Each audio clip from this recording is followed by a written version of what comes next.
Joining me now is actor, activist, and the host of the Being Jewish podcast, Jonah Platt. Jonah, welcome to The Story Is for the first time. So your podcast looks at the concept of being Jewish. And obviously, Jews, Israel, sort of at the heart of this fight. What are you hearing from Jewish Americans when it comes to the Iran war? I would say generally speaking, and of course it's different, we're not a monolith, but generally speaking, there is support for this war because there is great understanding of the plight of the Iranian people. And there are many Iranian, Persian Jews here in America, especially in Los Angeles, where we're filming this. Big community here. More Iranians live in Los Angeles than any other city in the outside of Iran. Right. And certainly, if you go to Beverly Hills, a place that has a tremendous number of Persian Jews, this thing is very popular, and President Trump is very popular for doing it. Yes, exactly. So, I mean, those are the voices that I listen to. I say, what are the Persians saying about what's going on in Iran? They are fully in support of it. They want their people to be freed from this horrible regime that has taken the entire country hostage. And the rest of the Jewish community, for the most part, certainly not everyone, but is right there with them.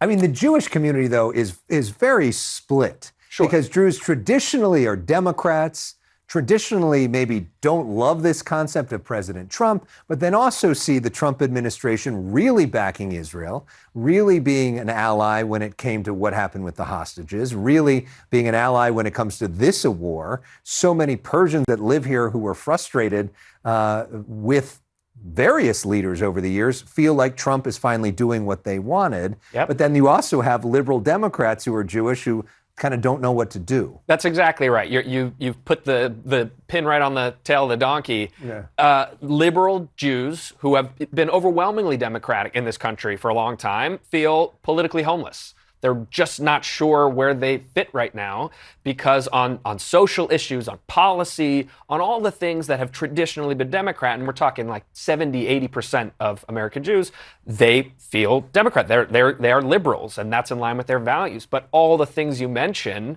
makes them go, when it comes to the Jewish part of my identity and who I am, right. I'm seeing things that feel a lot more supportive for me on the right, and certainly in the foreign policy world. Well, and we've seen sort of Republicans go out of their way on the anti-Semitism issue to try to combat that and to try to sort of own that fighting of anti-Semitism. Yeah, you see Rubio and Cruz coming out strongly, and you don't quite see that as strongly in the leadership, at least of the Democratic Party. Well, let's talk about that issue of rising anti-Semitism, because we saw plenty of it before this war. I mean, we've seen a rise in anti-Semitism since October 7th. And before it was rising as well. Which helped to lead to October 7th. Yeah. What are we seeing now in the aftermath of the war? It's like it's never been in our lifetimes. I mean, we're seeing so many parallels socially to what things were like in Europe in the 30s.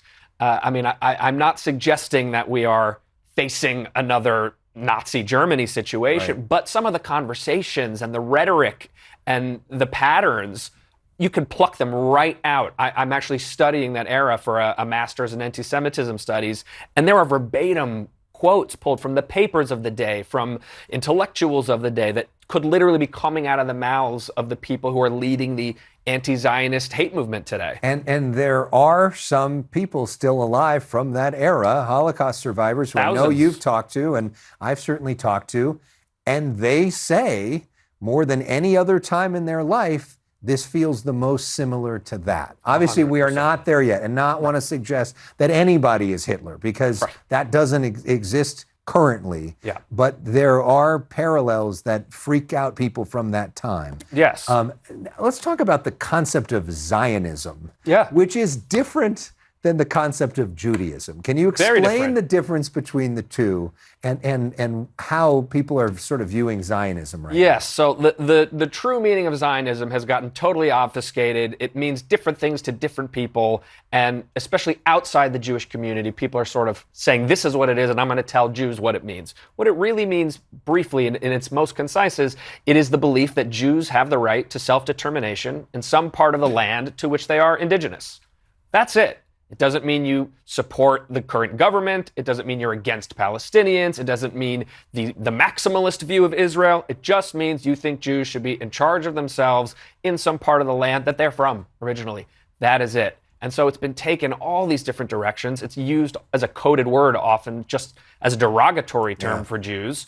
And Judaism is the people. It's the tribe. It's, thinking of this ancient social group that doesn't really exist anymore, so we don't really recognize it, but we share a religion, we share a history, we share customs, we share a calendar, we share a language, all these things that a tribe shares, that's Judaism. And by the way, Bibi Netanyahu is not the Pope.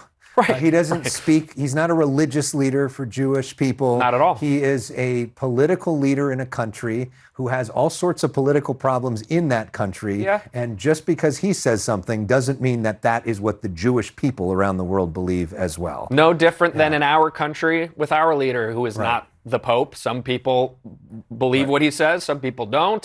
He doesn't speak for all Americans. That's how it works. Yeah, he's not any child of coming from God or anything like that. Jonah Platt, thank you so much for your insights. Clearly, I'm fired up on this topic too.